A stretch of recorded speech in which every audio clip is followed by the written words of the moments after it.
Is an athlete from the day they are born? What about an astronaut or an idol? You can't know what you'll be at birth. Then, what about witches? Okay, I like this intro. It's very goofily philosophical. It's kind of like when Geto asked Gojo, "Are you the strongest because you're Gojo, or are you Gojo because you're the strongest?" This beginning narrator says you can't know what you'll be at birth, but everyone knew Gojo was the honored one. Our heroine, Coco, stepped onto the shallow water and took in the smell of the fresh air, the sereneness, floating butterfly. Deer watching as she poured detergent into the water and began to work. She apologized to the deer. She was just about to finish with her laundry. The water would go back to normal soon. The spring was touched by magic. The water glowed briefly, and the deer began to drink. Magic was beautiful every time Coco saw it. The world brimmed with magic, an essential and handy miracle. But how it worked was unknown. Witches are the only ones who could cast spells, and ordinary people could only be blessed with it. Not everyone could become a witch. Yet, Coco yearned to become one. She played with her hanging sheets, commanding them to turn into a flying cloak, and the wind pulled them away for real. That's not what she meant. And there, she saw a Pegasus carriage in the sky. She quickly hung her sheet back up, rushing down. She had never seen one land before. She called her mom about it, and opening the door, she wasn't expecting to see Kifri. Coco was gushing to see the women observing the family shop wares. These women were the one who had come by carriage. Her mom told her to stop standing there and help out. Kifri was looking to purchase some smoke-colored fabric, and Coco offered to cut it for him. But before that, she'd ask her mom if she could see the Pegasus carriage after cutting. Her mom scolded her to not even think of messing with the customer's things. But Coco promised she just wanted a look. She'd even stopped saying she wanted to be a witch if she let her. Coco's mom sighed, but accepted as long as she finished early. Coco got to work, measured, and cut, becoming flustered with Kifri staring so close. He observed the sheet, commenting on her great concentration and steady hands. No hesitation in the line. It was cut cleanly. He had no idea this village had such a skilled craftsman as her. He thought this was real magic. She began to flail, saying it was nothing like that at all, and that magic was way more mysterious and sparkly, more valuable and pretty. Something she thought truly to be precious. She was so embarrassed over what she was saying. He could see she liked magic a lot and decided to ask why. Coco detailed a time when she was little and had gone to a festival at the castle. There, she met a witch wearing a mask. Stepping with trepidation downstairs, the witch would stop her to ask if she'd like to buy a magic picture book. Coco loved picture books, but had no idea what magic was then.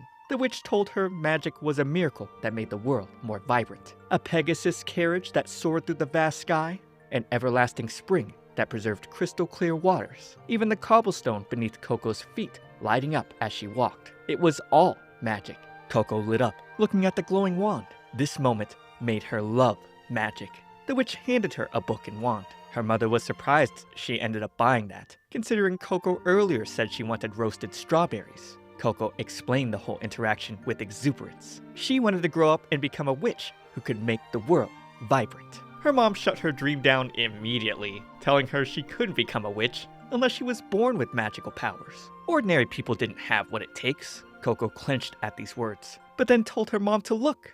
The ground shined every time she took a step. Heading back, her mom said maybe if the ground shined all the way back home, then she'd be able to use magic. Of course it didn't, so Coco began to tear up. This is so sad. I know exactly where the story is going. I'm just predicting now. It's one of those tales where the world tells you you can't be something and you're disheartened, when actually, if you work at it, you probably can. That's where I think it's going. I don't know fully, but that's kind of what's narratively being conveyed here. And since then, she'd been fond of watching magic and didn't want to let go of her dream. Kifri wanted to hear more, but they'd be interrupted by a tremor. Coco hurried outside, seeing the carriage had tipped over. Finding her friends there, one of them saying they didn't do anything. It fell apart on its own. The other boy called him a liar. The black-haired boy crawled underneath it and hit his head, and the carriage fell over. The customers came out from the inside and were not happy. It was their father's carriage. Coco's mother tried to apologize on the boy's behalf. Then, Kifri offered to fix things. Pulling out his signature hat, Coco gasped as he revealed he was indeed a witch. This is what she had always wanted, to see the exact moment a spell was being cast up close. Unfortunately, he had told her to wait outside to make sure no one looked while he was casting. and to no matter what, not let anyone inside. She wondered why she couldn't watch how it was done.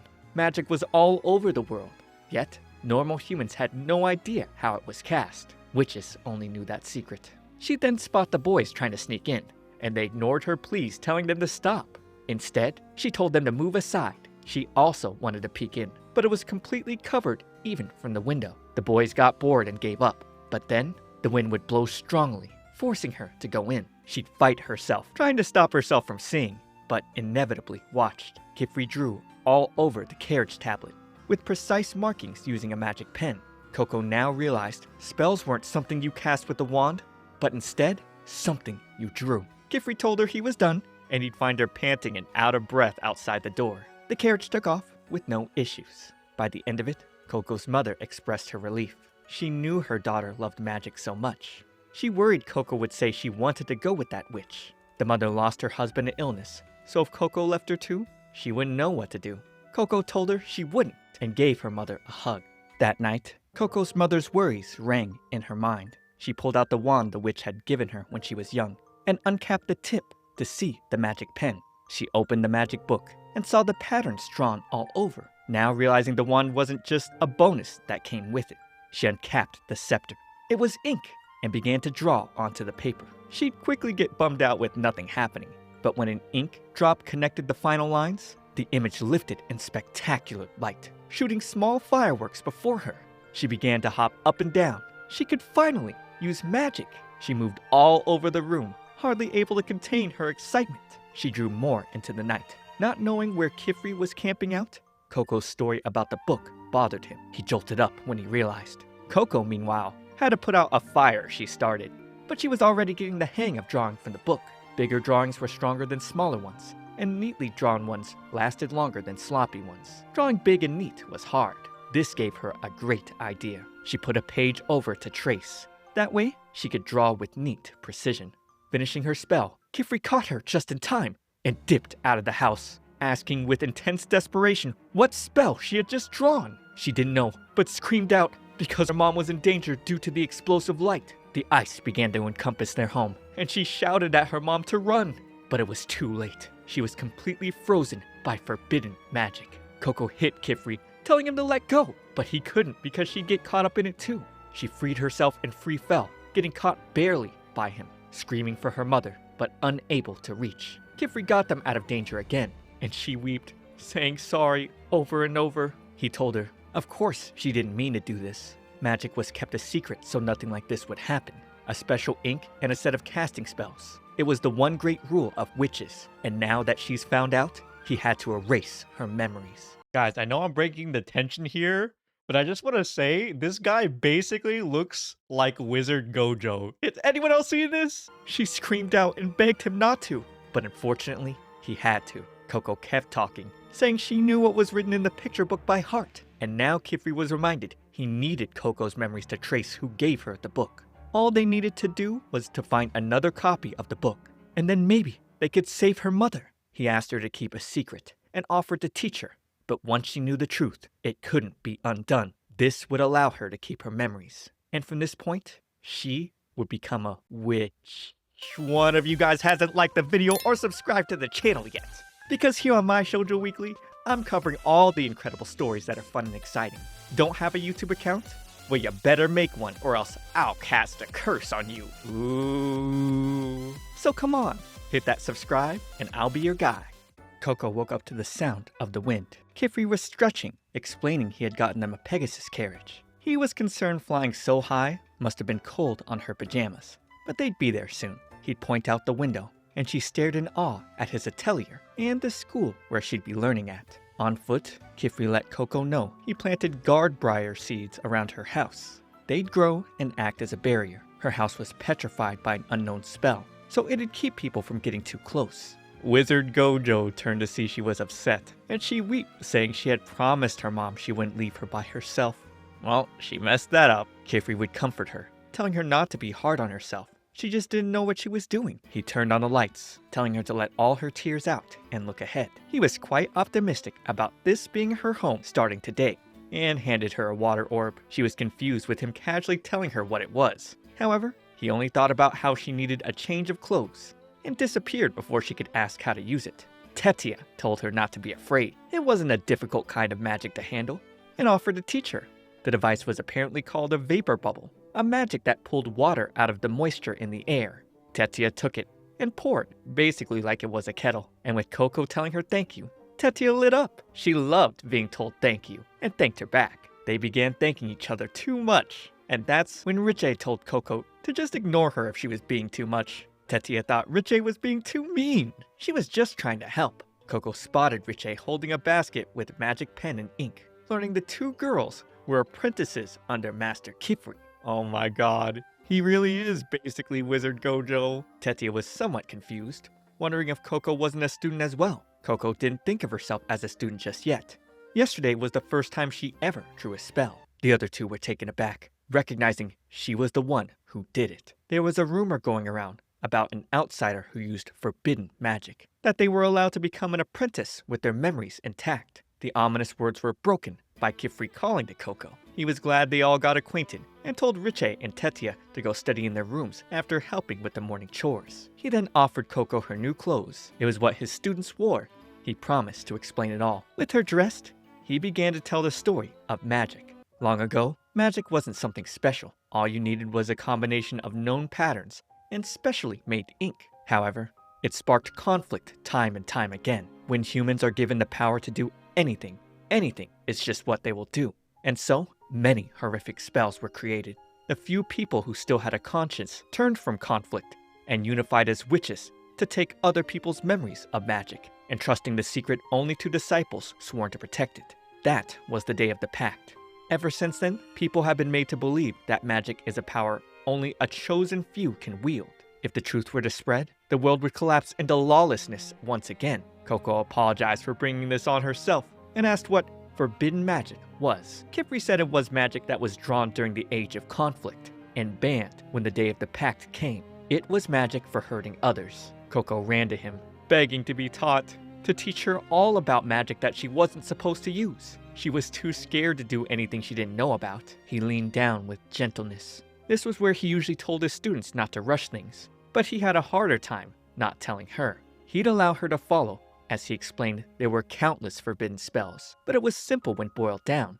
Any spell cast directly upon the human body was prohibited under all circumstances. This included transformation, age alteration, teleportation without doors, or conveyances, as well as the manipulation of thoughts or emotions, the harming of others, or even healing them. One exception though, memory erasure. Most spells were cast on tools like carriages or lamps, or the window in front of them that lets them access a distant location. This was called a windowway. It connected two round windows that bear the same pattern. The tower afar was called the Tower of Tomes. To preserve knowledge, all books related to magic were duplicated there the moment they were written. Coco grew anxious. She wanted to go there right now. She wouldn't be able to sleep until she found a copy of the book. Kifri told her to hold it. The sea serpent in front of them would whip its tail, splashing them intensely. He called it the Librarian's Trial. The Tower of Tomes was protected by 4 librarians, and only witches who overcame it were allowed to enter. Coco would need to study in order to enter. It made Kifri happy earlier when she expressed how eager she was to learn.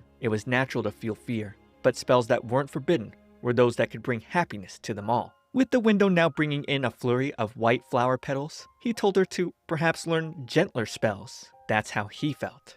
And from then on, she called him Master Kifri. Reaching her room, he knocked, but her roommate wasn't around. The two of them would share this workspace. She'd have her own bedroom though. After leaving her, he'd send a message thanking someone for allowing him to take Coco as an apprentice. He decided not to get info about the picture book for now, since she seemed too overwhelmed. Okay, all the Gojo comparisons aside, I really like his personality. He's gentle, thoughtful, and passionate about magic, having a view on it that seems to guide him. Coco was about to grab a pen, but would be stopped by a stern child's voice telling her, "That's my side of the desk." Above flew in a beautiful girl, aloof expression, telling Coco to move so she could land. Coco introduced herself to her roommate, Agate Arklum, and Agate cut her off. She already knew Coco was the outsider everyone was talking about. She maintained her cold expression while saying she was sorry about Coco's mother, but because of what she had done, her mother would never return to being human. She told Coco they'd been drawing casting seals their whole lives until their fingertips turned black. They worked and worked until they passed the tests and were only then allowed to become apprentices. To her, Coco was an ordinary girl who knew nothing, and Agate thought she in no way could become a witch. Coco told her she could, but before they could argue, Tetia burst in saying it was dinner time. Coco got embarrassed by the sound of her rumbling stomach. Riche was irritated by the same meal as usual. Tetia asked, "What about the welcome party?" And Kifri said it was so last minute, they'd have to do it later. Learning Agate was eating in her room, he wished she'd joined them once in a while. The meal was great, but that evening, Coco cried herself to sleep over her mother. The next day, she thought over what she needed to do and got jump scared by Kifri. He told her there were lots of things books didn't tell you when it came to magic, and she would learn more from doing rather than reading. He presented her components, tools to draw magic, and she was so excited. She got scared holding a pen again, but had resolved to save her mother, no matter what. The lesson began, and apparently was too much for her. Kifri offered a break, but since she said she could handle it, he told her to try explaining what she learned. Coco detailed a spell was composed of 3 elements. The sigil was in the center, surrounded by lines called signs. The outer circle that completes it was called the ring. The types of sigils were fire, water, light, and wind. They determine what kind of magic it becomes. The signs determine what form the magic takes, as well as its size and direction.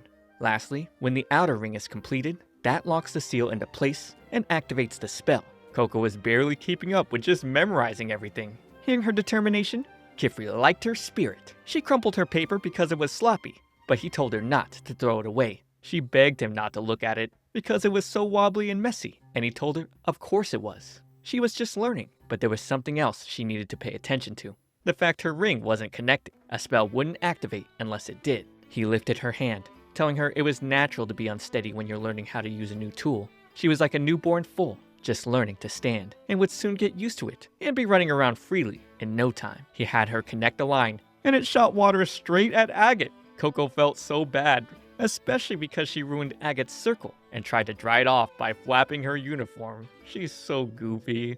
Agate maintained her composure and asked to see the casting seal Coco drew. She pointed out the problem. One sign was longer than the rest. It amplified pressure in one direction, causing water to gush out. Kifri complimented Agate's on-point observation. He could leave Coco in her care. For the next 2 or 3 days, he'd be gone visiting the Great Hall and told Agate to look after her. Coco apologized to Agate once more, but she told her to stop. She already said she wasn't bothered by it. She reminded Coco she said she was going to prove herself. So from here on out, no more cushy little lessons. The real test starts now. Kifri would pass through the windowway into a stormy place. He jumped down through a mysterious tower and suddenly get pulled back. A woman telling him, what's the point of having a stairway when no one ever uses it? Elira thought it had been a long time since he'd come to the seabed and referred to him as the problem child of the Great Hall. Hearing about his new apprentice, she was sure he'd been stirring up trouble again. With her mentioning Coco might have a connection to the brimmed caps, Kifri froze in place. No one's used forbidden magic for 4 years. That's not why he was here though. Coco hadn't taken her tests yet, so she wasn't his official apprentice yet. But the test at this time of year was so difficult, it could get her killed. That was why he didn't want her to take it yet. In front of the windowway, Coco asked Agate if she was sure she should be doing this, since Master Kifri wasn't with them. Agate told her she'd be taking the Dada range test alone at some point anyway. Agate herself passed it when she was 10. They all had to pass it to become apprentices, so Coco was in the same boat. The first test was Consent of the Crown. Participants could only take 3 contraptions and their components, and reach the summit of the Dada range purely on their own power to pick the diadem herb that grows there. Agate handed her a guidance orb that pointed the way there, and a vapor bubble for drinking water. But in addition, Coco wanted some shoes as well, the same contraptions as Agate's and Kifri's. She saw the soles glow when Agate was flying around, and thought maybe she could borrow a pair. She got flustered and told Agate to forget. Maybe she was asking for too much. Agate sighed and handed Coco hers right off her feet, then shoved her through the portal. That's when Agate told her she forgot to mention, but she could only take this test once. Failing meant she could never become an apprentice, and she'd have to leave the atelier too. Jeez. Coco suddenly became terrified, but she had to do her best. She lifted the guiding orb, and the pin on the inside began to tap in a direction. She began to make her way, and tripped instantly, face into a spiderweb, stumbling all the way, but thought that if Agate did this when she was 10, she could too. Her jaw dropped, coming across an area with the floating orb lands. She'd see the guiding orb was pointing up. That's where she had to go. She didn't realize her destination would be in the sky. Seeing a bird flying, that's when she remembered her shoes. But even shouting, "Fly!" they didn't do anything. She examined them closer to see the casting seal was split between the right and left foot. Getting them perfectly aligned, they let off a green glow, and Coco found herself flying. But after a bit, she'd fall back into a bush. She thought Kifri was right. She was like a newborn foal stumbling around. She'd try again and launch herself like a badly thrown football. She just needed more time to get used to it. Meanwhile, back where the seabed was, Kifri would be submitting an application paper. Elira told him he wouldn't have to travel so far for every little thing if he just relocated here. He could even bring his students. He responded that where he lived had everything he needed, which is why he only came here when he needed things. She could see his hatred for the Great Hall ran deep, and warned him to keep an eye on his students. Because who knows what children got up to at their age, without adults. Exactly what Coco was doing right now. She thought she was getting better footing, but found herself still constantly crashing into things when ascending up. She'd hang on barely by a branch, and would spot a cute little furry worm in front of her. It slithered on, and wiped its tail on her, only for the both of them to get startled and quickly fall into water below. The little guy was known as a brush buddy. Coco had never seen one in person before. Exiting the pond, it followed behind her with the guidance orb. Coco wasn't too happy that her shoes were caked with mud. Wiping them off, she'd shriek, seeing the casting seal came off. She wanted to draw it back on, but the conjuring ink spilled in her bag. She didn't know what to do. Back at the atelier, Tetia asked Agate where Coco was, since it was time for dinner. She'd freak out, learning Coco was at the Dada range when she had just got here. Agate explained most got here only after taking the test, and if she couldn't pass a test that simple, she shouldn't be an apprentice. Agate hated people who couldn't do what she did. She gained no benefit being around them, especially outsiders. She told Tetia not to worry, believing Coco would fail and come back soon. The Dada range was at its highest this time of year. She wouldn't be able to fly with just the sylph shoes. Agate really didn't want someone here who didn't understand just how dangerous this world was. Coco was still having no luck ascending, even after drawing the casting seal back on with what little ink she had. She couldn't even float now. She then considered the idea of drawing the seals directly on the soles of her feet, but decided against it. Magic drawn on the body was forbidden. She didn't know what kind of magic she should use at a time like this. She wondered if Agate was right. Anyone could draw a spell, but that didn't mean they'd be good at it. Maybe you had to be a special kind of person to be a witch after all. They'd all been drawing spells since they were children. That's when she first remembered her mother teaching her about tailoring work. She stumbled and failed over and over, but eventually, her work was fine enough to be praised by Kifri. She realized she indeed had her own magic. She'd cut fabric, wrap it around a rock, soak it, and begin to draw on her cape. The thought of both her mother and Kifri guiding her. Her fingers began to dance of their own accord, freely. That morning, she tied her sail and greeted her little brush buddy. Her seal was pretty ugly, considering a proper one needed the sigil to be centered, and the signs were supposed to be uniform. She was taught that if the signs weren't balanced, it could put too much energy into one direction. She wanted to see what would happen if she made one long on purpose. The brush buddy would climb up through her clothes. She was happy to see it wanted to come with her. She'd complete the seal, and her boat would take off at a rapid pace, the cape snapping off and her holding onto it to fly instead. She was elated to be flying with her own spell, a real cloak of light. It was like a dream. She'd glance down, seeing a grassy orb that reminded her of home. She never thought helping her mom would help her learn magic. But the diadem herb was higher than this. She flew further and eventually attempted to grab some, the thoughts of her mother driving her, until she succeeded. Kifri began to panic, hearing from Tetia that Coco was at the Dada range by herself. She'd definitely fail if he saved her, but it was too soon for her to take that test anyway. She hadn't spent her whole life around magic like the rest of them. However, upon turning the windowway to the testing location, they'd find Coco walking back with the herb. Tetia gave her a big hug, and Coco showed Agate her consent of the crown. Agate simply stared at it and walked away. Kifri would tell Coco it was dangerous to cast spells without the proper preparation and fundamental knowledge. He was worried she could have died back there. He told her she didn't need to put herself in danger to prove anything.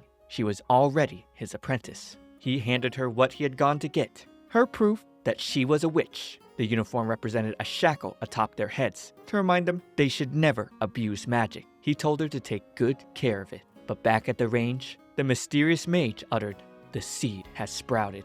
Water, the life-granting, nourishing force. Earth the power to transform sand to stone, and vice versa, enabling transformation and movement. Fire, humanity's sword and shield. And air, or levitation, that which frees them to visit distant realms. These 4 elements are known as the primary tetrad, but everything changed when the Fire Nation attacked. I'm just playing. Kifri is teaching Coco and Tetia about them for today's lesson. Coco got a little frantic with the fire, and Tetia had to put it out. She was drawing the Pyreball spell as a part of her levitation magic practice. Kifri explained that the sigil of fire dealt with formless phenomena, so it was dangerous if not maintained at just the right size and balance. Tetia was quizzical.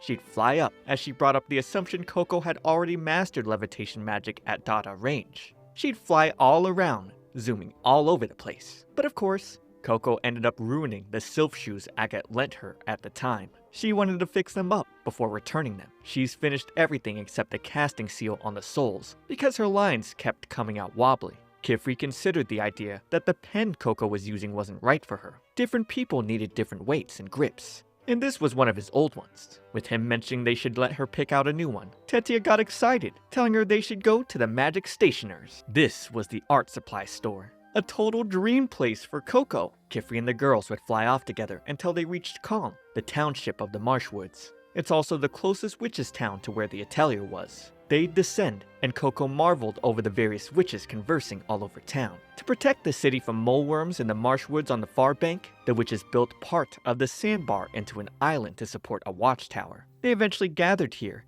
and it grew into an atelier town. But Coco wasn't even listening to Kifri's explanation. Agate would ruin the mood by saying she had better things to do than play the tour guide for Coco. And so, she went off on her own. Coco wished the two of them could be closer. The gang would eventually reach the Magic Stationer's shop, called the Starry Sword. Inside, Coco would stare at the large trunk of a tree with a staircase wrapping around. The shop owner, Nonoa, was surprised to see a witch's apprentice wonderstruck by it. The silver tree was quite an elementary concept in their world. When Kifri explained, the man was intrigued, because Coco was the famous troublemaker. He apologized and laughed it off, and told her all the components here were made by him and his grandson, Tartar. He'd get to work making ink. The silverwood branches turned black when they died. It was a toxic state to both the tree and to humans, but once dissolved in water and the excess strained, it produces crude conjuring ink, the source of all magic. Magic ink is produced from Krur, or the literal blood of the tree. Thus, silverwood is an extremely important tree to witches. It was the only tree they could extract ink from. Legend says that long ago, a silverwood tree fell in love with a witch. It offered its blood to be ink, and its branches to be wands. Nonoa would hand her a vial of ink and tell her to go pick out a pen. Heading downstairs though, she'd spot the mysterious witch from her childhood, staring from outside the window, and sprint after her. Tetia and Riche decided to go after her because she'd get lost on her own. Coco brushed past Agate, and now she was roped in on this too. The chase was on. Different alleys, paths. The girls would eventually enter smoke, leaving the little brush buddy behind. When they caught up to Coco, she'd tell them that was the witch who gave her the forbidden magic book. But now, where they were was completely different. They realized they weren't in Kaln anymore. They were teleported without realizing it. Another form of forbidden magic. Tetia got scared after flying around. They really weren't in town anymore. The mysterious witch had no business with the others, but with the appearance of a dragon in front of them, this was the witch's welcome gift to Coco. A welcome to the world of magic. She believed Coco was their hope. Meanwhile, Kifri was completely clueless as to where his apprentices went. I don't even know how he could lose track of them this badly. Tarta apparently saw them running after a strangely dressed witch, one who had a mask that looked like an eyeball. Kifri felt a shiver. In the face of the fearsome beast, Agate told Coco to maintain eye contact and back up slowly. Once they were far enough away, she'd give the word to run with all their might. The crew did just that, and another chase was on. Agate would make a swift turnabout midway and shoot an enormous flame spell, giving them another chance to run with the beast distracted. Coco was amazed. The spell was a result of the sigil of fire being surrounded by the sign of spiraling wind. Agate had that spell drawn in advance in case of emergency. Coco kept fawning over how cool it was, but this was hardly the time. Bad news. They'd reach a dead end. The dragon was skulking by. Tetia began having a mental breakdown, but Agate kept her calm. Her next plan was to use a wall breaker spell for them to escape through, while Richie and Tetia would buy them time. But Coco saw it in Tetia's eyes earlier. She blamed Coco for this, and she was justified. Tetia would use a spell to send her uniform flying and distract the beast. Glancing at a distance, Coco would spot an intriguing casting seal and try to tell Agate about it, unfortunately ruining what Agate was drawing. Now she was pissed. Sure, Coco didn't mean it, just like she didn't mean to turn her mother into stone and put them in danger. But it was still all Coco's fault. She told Coco to get it through her head how ignorant she was and just stop doing anything. Agate didn't have time to start over, but luckily, Rishi finished. They were saved. Coco was once again at a loss, wondering what Kifri would tell her to do in a situation like this. At the same time, he was trying to find them. No luck whatsoever. He didn't expect the brimmed caps to make contact themselves. They were a dangerous faction that wore hats from a bygone era, hiding their faces behind masks. He thought Coco would be able to give clues to their whereabouts, but he never considered they might come after her. I feel like this is a stupid line of thinking. One gave her a forbidden book. You think they just handed those out for free? The brush buddy would tug on Kifri's cape, and picking it up, the little thing would lead Kifri where it lost them. Now rushing his way, Kifri could only hope his students were safe. By the time the dragon caught the uniform, the gang had unfortunately looped back around and ended up at the same hole Rishi opened up. Again, Agate suggested they find somewhere to hide for now. It was getting cold as well. Where they took cover, Tetia was breaking down. Coco handed her her hat back. Tetia was so scared she had dropped and forgotten it. Coco blamed herself for all this happening. True, by the way, and suddenly threw her cloak over Tetia and decided to snuggle up so she wouldn't be cold. Coco said she felt safe when she had it on, because wearing it, no one could see she was shaking in fear. Knowing that she still looked like a witch on the outside helped her be brave, so she wanted Tetia to wear it right now. Beginning to feel guilty, Tetia summoned a cotton ball and immersed the two of them within. She apologized for looking at Coco like this was her fault. She took out her fears on Coco. She'd been doing this longer than Coco, so she felt she was supposed to be the one protecting her. Coco started pulling the cotton together to show her she already was. This spell was so warm. Apparently, it was Tetia's own creation. When she was a kid, she dreamt about napping on a cloud. She'd been trying different things. Once she was done tinkering with it, she wanted to submit it as a general use spell for everyone to try. It was her dream, and it meant a lot to her. She then gave Coco her cloak back. She wanted her to wear it. She wanted them all to become real witches together. Agate heard all that. She told Tetia if she wanted to lie on top of all this, the fluff needed more mass. She turned the conversation to discuss how they were getting out of here. This whole area seemed to be under a spell, which was why they kept ending up at the same place. Coco raised her hand and pointed out the casting seal she had found earlier. Since the dragon was guarding it, they needed to defeat it. Coco would stop Agate to tell her that her fire spell from before didn't seem effective, but she had another plan in mind. Her plan was to make Tetia's dream spell come true. All they needed to do was make a cloud bed for the dragon so it could rest nice and warm. No, somehow Richie is falling for this literal toddler logic. Guys, this plan is so stupid. Coco even worried if the dragon was okay. It slammed hard into a pillar, nose first. She wanted to show the dragon some kinder magic. If this worked, no one had to get hurt. They really had to convince Agate since she was the best at drawing. The team discussed different material types.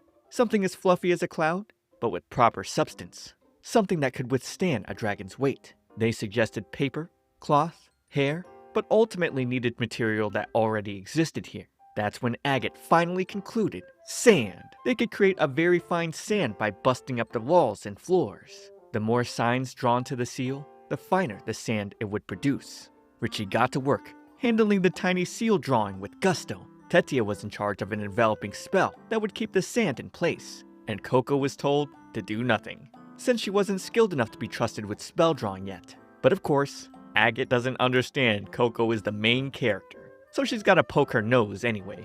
She observed crumpled paper with Agate's bad spell ideas, and now took in that Agate drew circles perfectly by drawing them in the air a few times first. Tetia and Richie did the same. Coco had never given much thought to how she started drawing before. She got to drawing, the day would quickly turn to night. The team was at a loss and made no progress until Coco finally created her own flame spell. The girls would celebrate Coco successfully creating her first stable pyreball. She made a lot of mistakes through repetition to make it happen. Agate finally gained the inspiration she needed. The squad took off and made their way towards the seal the dragon was guarding. Then nearby started drawing 5 casting seals together. Explosions erupted all over. This was Agate's plan. A repetitious amount of spells that created a cloud of sand. With it actually crashing onto the bed, Tetia and Coco declared it the Dragon Disabler Cushion. I still can't believe this actually worked. Tetia would look back at the dragon lying on the bed. This was the first time she's ever made someone happy with a spell.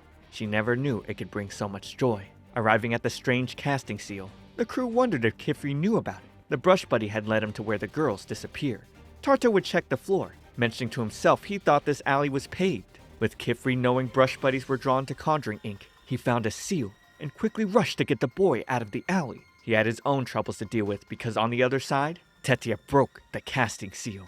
Agate fell off the tower from the force, and as the dragon was about to eat her, Kifri flew in and saved her. He had no time to discuss with Agate. He needed to deal with the dragon. He flew around and evaded high enough to finish his seal that removed all the clouds, summoning a golden torrent that took a dragon's form so large it made the actual dragon look like an ant. The spell swallowed the dragon whole and filled the entire area with water. Dang, this guy really looking like the honored one out here. The girls would come to see him. However, he'd worried, seeing no sign of Coco. She was taken by the mysterious witch, who'd been waiting so long for the seeds she planted to sprout. All this was to aid in Coco's growth, and she wanted to teach Coco something Kifri could not. That day was still yet to come. Coco finally woke up. They found her passed out at the tower. Kifri was worried one of the brimmed caps did something to her. She ended up breaking down and apologizing to all of them. However, Kifri had heard the whole story from Tetia. Coco saved them all. He wanted to help nurture Coco's idea ingenuity so she could push even further. Her sad tears became a happy smile. Shortly, Nonoa would come by, and Kifri requested he look at the conjuring ink that came from the tower. And furthermore, not to report this to the Knights Morales. Nonoa was troubled since they were obligated to report forbidden magic sightings. But he wasn't expecting Kifri to have such a fierce glare as he told him not to. Uh-oh, I think there's more to Kifri than his gentle attitude seen thus far. They really lost me with the dragon bed, but they picked me back up with Kifri's insane spell to defeat the dragon. So I might continue to watch this on my own, but this might be the end of me covering the series on my channel, unless there's more demand. Subscribe for more, but for now, watch this next video. It's me, ComfyTea. I'll see you all in the next one.